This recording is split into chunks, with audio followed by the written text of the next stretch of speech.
Last November, many ranchers and farmers in Minnesota, and probably sports hunters as well, were very surprised to hear the federal government say that they were putting the wolf back on the endangered species list here in Minnesota, Wisconsin, and Michigan, 3 states that were given control over the timber wolves or gray wolf in their areas for whatever purposes and management that those states wanted. Here in Minnesota, it allowed for a couple years of a hunting season. Now that has ended, and of course now ranchers and farmers are saying they are seeing an increase and a problem with troubled wolves attacking their different areas, whether it be their ranch, their farm, their cattle, their livestock, etc. And now it seems like we have a problem again. So what is going to be done about this? Well, we've got our politicians, both at the federal level and state level, looking into this. In fact, over the next couple weeks, they're meeting with different ranchers and farmers throughout the state of Minnesota to get their opinions. But this is basically what happened.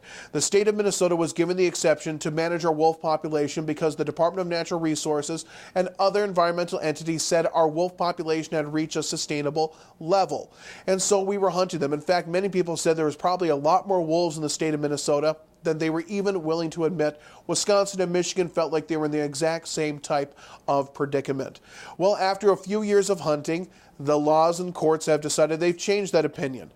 And the problem is it's left our farmers and ranchers at peril. When the laws changed and the wolf became the endangered species list, for the first time ever, ranchers and farmers, well, the first time since the wolf was put on the list, ranchers and farmers could actually protect their livestock. Now, technically, it's illegal.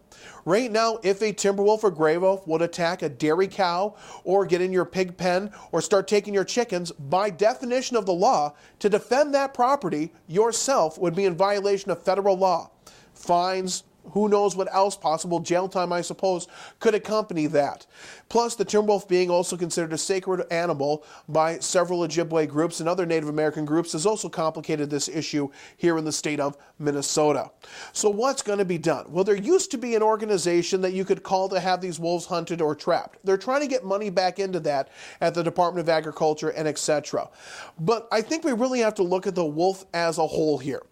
In my opinion, the wolf is an animal that deserves to be in Minnesota, and we should frankly leave alone. Whether or not we can hunt it or not, I guess will depend on what the scientists say. I know certain tribes in different areas have said that they do not want to have the wolf hunted in their areas. They regard it as sanctuaries, and that's fine. They can continue to keep those sanctuaries and probably will be able to keep those sanctuaries. And now that it's federally protected again, they don't have to worry about it. But the fact that we put these animals above the economic interest and livability and viability of our farm and rural communities, to me, does not make sense.